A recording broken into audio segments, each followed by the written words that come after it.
Meus irmãos, eu vos saúdo com a paz do Senhor Jesus. Se mantenham de pé, por favor. Abram vossas Bíblias no livro de Atos dos Apóstolos, no seu capítulo de número 9, versículos de número 10 ao 16. Atos dos Apóstolos, capítulo de número 9, do versículo 10 ao 16. Enquanto você procura, eu gostaria de render graças a Deus por essa oportunidade de poder estar servindo em casa. Agradeço ao meu pastor Isaac, igualmente aos meus líderes, Paulo, Josué e Neemias. Deus abençoe grandemente a vida de vocês. A congregação do Guanabara, que aceitou o nosso convite, são todos muito bem-vindos. Deus abençoe a vida de cada um. Lucas, leve abraço ao nosso pastor. Amém. Você que encontrou Atos 9, verso 10, diga amém. E diz assim a palavra: Ora, havia em Damasco um discípulo chamado Ananias. Disse-lhe o Senhor numa visão: Ananias, ao que respondeu: Eis-me aqui, Senhor. Então o Senhor lhe ordenou: Dispõe-te e vai à rua chamada Direita, e na casa de Judas procura por Saulo, apelidado de Tarso, pois ele está orando. E viu um homem entrar, chamado Ananias, e impor-lhe as mãos para que recupere a vista. Ananias, porém, respondeu: Senhor, de muitos tenho ouvido a respeito deste homem, quantos males tem feito aos teus santos em Jerusalém. E para que aqui trouxe autorização dos principais sacerdotes para prender a todos os que invocam o teu nome. Mas o Senhor lhe disse: Vai, porque este é para mim instrumento escolhido. Repita, por favor: instrumento escolhido, para levar o meu nome perante os gentios, e reis, bem como perante os filhos de Israel. Pois eu lhe mostrarei quanto lhe importa sofrer pelo meu nome. Se assente dando glória a Deus. Meus irmãos, estamos aqui diante de uma história extremamente conhecida da igreja. Todos conhecem a história da conversão de Saulo. E quando analisamos a história da conversão de Saulo, nós podemos encontrar e entender que nós servimos a um Deus que trabalha em meio às improbabilidades. Por que Deus trabalha em meio às improbabilidades? Porque falar de Saulo é falar da pessoa mais improvável que Deus poderia usar na sua obra. Quando analisamos a história de Saulo, nós vemos que ele é um jovem judeu, nascido de judeu. Então, sendo nascido de judeu, obviamente ele seguiu todos os costumes, todas as tradições, foi ensinado ao decorrer de toda a sua vida como é estar e servir a Deus de acordo com a tradição judaica. Então, quando ele cresce, ele passa a tomar para si mestres também da lei judaica. Então, Saulo, Deus abençoe, meu irmão.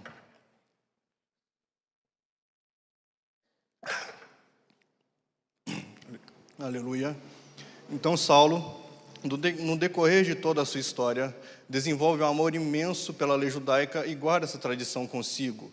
Tanto que, ao tornar-se adulto, perto ali de mais ou menos seus 25 a 30 anos, mais ou menos, ele começa a fazer parte do Sinédrio, que é o conselho dos fariseus de Jerusalém. Só que, como os irmãos bem sabem, através da história, Jesus, ele morre, ressuscita ao terceiro dia e passa 40 dias na terra com seus discípulos. Lá em Atos 1, Jesus está prestes a ser assunto aos céus. E então, ele dá ordem aos seus discípulos: ficai em Jerusalém até que do alto receba Espírito. Em Atos 2, essa promessa se cumpre no dia de Pentecostes, como os irmãos bem sabem. O Espírito desce sobre a igreja e ali todos são batizados com fogo e cheios do Espírito Santo. Com isso, a igreja passa a crescer e a se multiplicar dentro de Jerusalém e por toda a região próxima ali.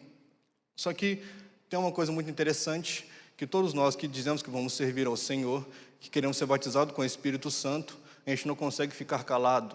E quando a gente não consegue ficar calado, a gente transmite esse evangelho para todo mundo. A gente quer que mais pessoas sejam integradas a esse evangelho.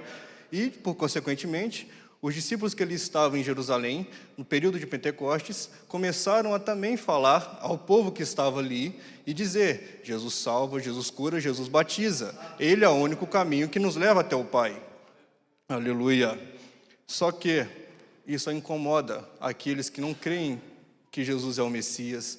E de igual modo, os judeus também não criam que Jesus era o Messias. Para eles, o Jesus era como se fosse um falso profeta, um um simples profeta, às vezes, apenas um revolucionário.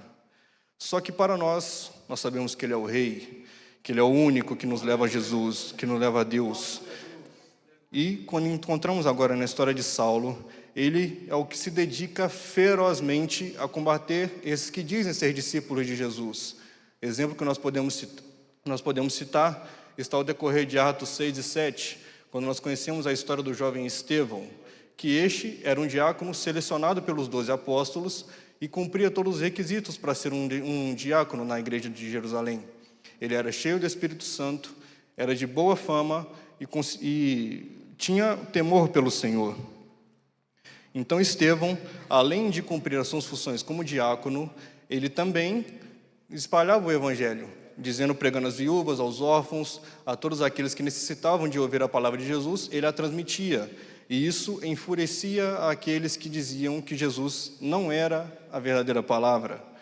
Então, quando nós vemos em Atos capítulo 7, nós vamos ver Saulo sendo ou o mandante ou apenas um espectador do mártir de Estevão.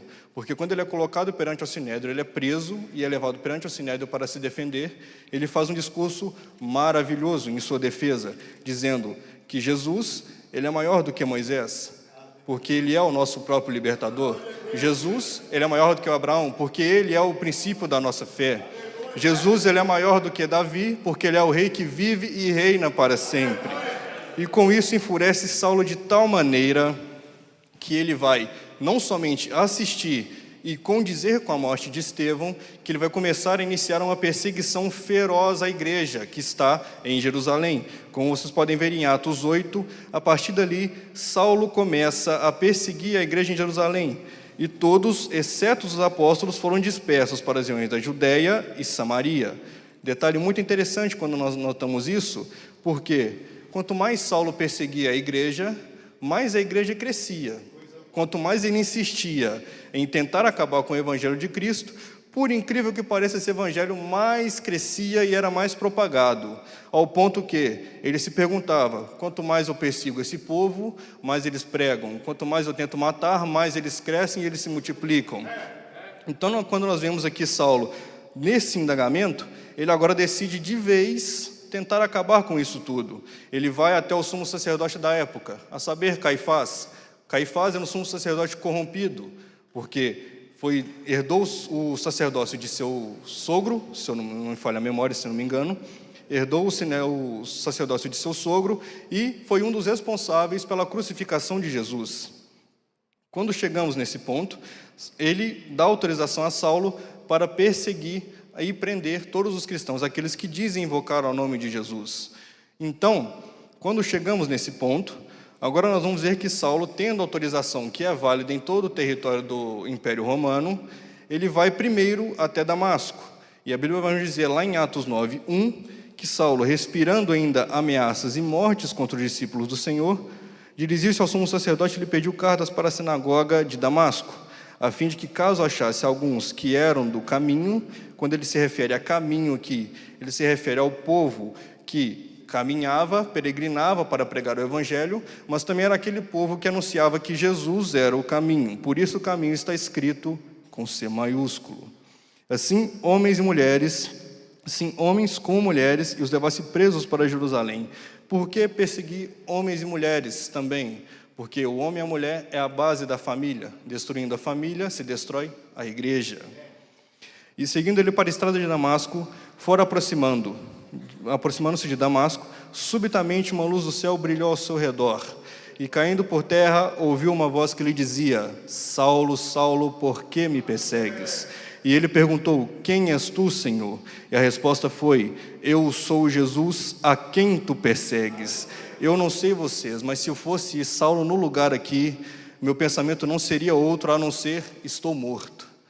Porque o próprio Jesus aparece na sua frente, te chamando pelo nome e te acusando de o perseguir.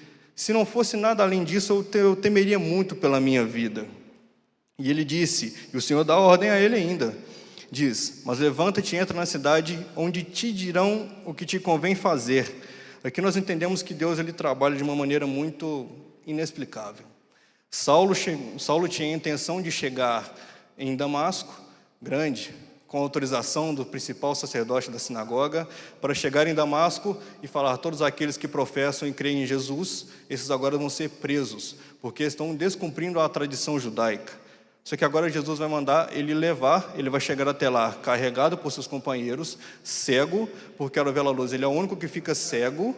Os outros que viram a luz também, só não ouviram a voz. Eles seguem e ajudam Saulo a chegar até Damasco, mas ele vai entrar em Damasco agora carregado, e lá eles vão dizer para ele o que ele vai fazer. Ou seja, o homem que chegaria lá achando que era grande, que diria aos povos como adorar e como servir, agora vai ter que ser ajudado, vai ter que ser ordenado ao que fazer. Então se levantou Saulo da terra, e abrindo os olhos nada podia ver, e guiando pela mão levaram para Damasco, e esteve 3 dias sem ver, durante os quais nada comeu e nem bebeu. Saulo, nesse momento, Deus usa uma outra ferramenta para trabalhar no coração dele. Essa ferramenta é chamada o tempo, porque quando nós vemos que Saulo chega em Damasco, nós poderíamos dizer que Deus poderia curá-lo na hora, porque ele já estava arrependido do que tinha feito lá no encontro com Jesus. Ele já haveria entendido o que tinha acontecido, que ele estava errado. Só que, por muito pensar nessa mensagem, eu imagino a oração que Saulo deve ter feito durante esses 3 dias, jejuando, orando a Deus, dizendo: Senhor, por que tiveste misericórdia? Por que quisestes tanto me deixar vivo, sendo que eu persegui os teus, sendo que eu quis ir contra aquilo que o Senhor pregou, aquilo que o Senhor disse enquanto estava em terra? Por que foi tão misericordioso comigo?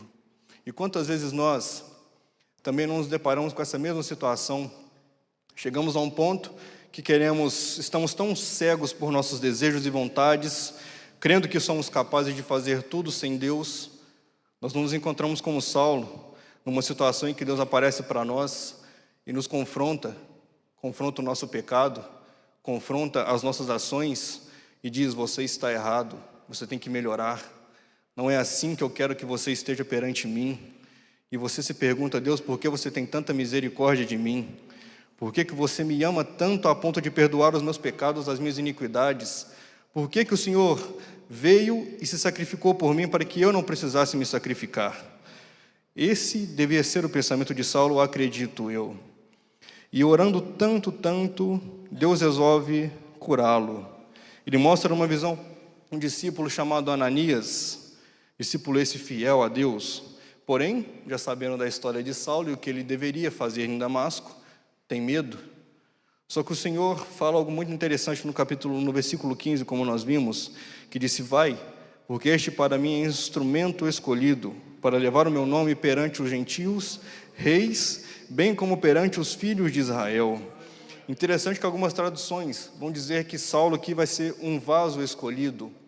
Vaso, como todo mundo sabe, é uma linguagem muito usada na Bíblia para aquele recipiente ou pessoa que Deus vai moldar. Deus vai tirar do barro, vai dar a forma, e com ela Ele vai encher do seu espírito e será usado na sua casa. Então Saulo aqui é um instrumento escolhido. Instrumento escolhido para quê? Para levar meu nome perante os gentios, porque nós o conhecemos como apóstolo dos gentios, pois foi através dele que o evangelho se propagou tanto a ponto de chegar na Europa, para depois chegar nos Estados Unidos e por fim chegar aqui ao Brasil, onde nós estamos nessa vez. E também aos reis, pois ele confronta diretamente aqueles governantes, os governos que eram contra a propagação do evangelho. E por último, mas bem interessante também, perante os filhos de Israel. Como todo mundo já sabe, a história da Bíblia gira em torno do amor de Deus para com a nação de Israel. É a nação que foi escolhida dele através de Abraão, a qual ele amou, a qual ele quis separar para ele. Só que essa nação o rejeitou. Então, porque essa nação o rejeitou, Deus envia o seu filho para morrer. Então, quando Jesus vem e morre para os filhos de Israel, estes mesmos que o condenou a Jesus, que o matou, é para esses que ele vai ser por isso que ele vai ser pregado na cruz, e é por isso que ele veio. E quando chegamos aqui a Paulo anunciar o evangelho perante os filhos de Israel, é mais uma chance que Deus dá ao povo de Israel para se arrepender e voltar aos caminhos de Jesus. E quando ele termina aqui dizendo, no versículo 16, pois eu lhe mostrarei quanto lhe importa sofrer pelo meu nome, nós vamos entender que aquele que era perseguidor, ele agora se torna o perseguido. Ele agora vai se tornar aquele que, ao invés de combater o evangelho, ele vai ser aquele que propaga o evangelho. Aquele que conseguirá cartas para acabar com o evangelho nas sinagogas é aquele que agora vai escrever as cartas para consolar os crentes que estão ali nas regiões. É aquele mesmo que foi apedrejado em Listra, que foi expulso de Jerusalém, que pregava com tanto fervor que era expulso, e não era eles que diziam, não era esse que perseguiu os cristãos, mas isso só fortalecia Saulo. E ele ia perantemente aos reis, a todos os gentios, dizendo, Jesus salva, Jesus transforma, Jesus cura, e Ele também quer te curar nessa noite, Ele quer te transformar, Ele quer te dar vida nova nessa noite. Aleluia. Então Ananias foi entrando na casa e impôs sobre ele as mãos, dizendo, Saulo, irmão, o Senhor me enviou, a saber, o próprio Jesus que te apareceu no caminho por onde vinhas, para que recupere as vistas e fique cheio do Espírito Santo. Imediatamente lhe caíram nos olhos como umas escamas e tornou a ver. A seguir levantou-se e foi batizado. Nós entendemos aqui o imenso perdão de Jesus para com a vida de Saulo, porque um homem que perseguia a sua igreja, um homem que era totalmente contra, que não acreditava nem um pouco nos preceitos que os cristãos diziam, na lei, nas mensagens que era pregado por nós, ele agora vai ser aquele que vai ser batizado em nome do Pai, do Filho e do Espírito Santo. E depois de ter se alimentado, sentiu-se fortalecido e então permaneceu em Damasco alguns dias com os discípulos, ou seja, aqueles a quem ele ia prender, a quem ele ia matar. Agora ele passa a conviver com eles e a aprender com eles. E agora olha o fato interessante que ele diz no versículo 20. E logo pregava nas sinagogas a Jesus, afirmando que este é o Filho de Deus. E agora olha, perceba, todos os outros que ouviam estavam atônitos, diziam, não é este o que exterminava em Jerusalém, os que invocavam o nome de Jesus? E para que veio precisamente para o fim de vos levar amarrados aos principais sacerdotes? Saulo, porém, mais e mais se fortalecia e confundia os judeus que moravam em Damasco, demonstrando que Jesus é o Cristo. E decorrido de muitos dias, os judeus dali deliberaram entre si retirar-lhe a vida. Porém, o plano chegou ao conhecimento de Saulo, e de noite guardavam as portas para o manterem. Ou seja, mais uma vez nós vemos a forma improvável de Deus trabalhar com seus filhos, aqueles que Ele escolhe, porque aqueles que Ele entrava na casa e destruía a sua casa e os levava cativos, agora é aqueles que vão o esconder para que Ele não vá preso nem cativo. Meus irmãos, para ser bem conciso e concluir essa mensagem, o tempo já está bem rápido e findando, o que eu gostaria de afirmar aos irmãos é, o nosso Deus, Ele trabalha de formas que nós não conseguimos explicar. Ele é aquele que é misericordioso bastante para perdoar os nossos pecados e nos fazer vasos e instrumentos escolhidos dele, para que possamos levar a sua mensagem a todos aqueles quando precisam. Só que para isso é necessário que nós reconheçamos que Ele é Senhor. É necessário que nós nos arrependemos verdadeiramente, nem que seja necessário ficar como Saulo, 3 dias orando e jejuando, mas nós temos que nos arrepender de fato, porque quando Saulo fica cego, ele perde a visão, é somente aí que ele vai passar a enxergar o seu erro. Ou seja, Jesus teve que fazer ele perder a visão para ele enxergar que ele estava errado e que ele não estava seguindo o verdadeiro caminho de Jesus. Então, para concluir de fato a mensagem, eu quero dizer a você que o Senhor Jesus, Ele quer ter um encontro com você nessa noite. Se você, por algum motivo, acha que consegue fazer tudo sem Ele, que é independente, que consegue ficar sozinho sem Ele, que você consegue viver e fazer as suas coisas porque os seus objetivos são maiores do que o que Ele tem para você, Ele quer te chamar nessa noite e fala, vem meu filho, vem minha filha, eu quero trabalhar em você. Eu quero que você seja um instrumento para anunciar a minha palavra àqueles que necessitam. Aleluia. Aleluia, Jesus.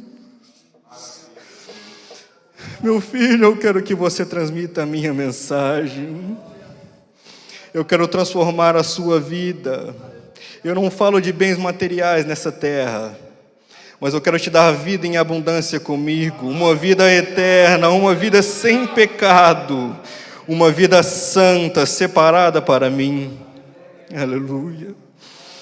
O Senhor Jesus te faz um convite nessa noite a se arrepender genuinamente dos seus pecados e se entregar de corpo e alma para Ele. Que Deus em Cristo possa continuar vos abençoando em nome de Jesus. E eu agradeço a minha rica oportunidade. Amém.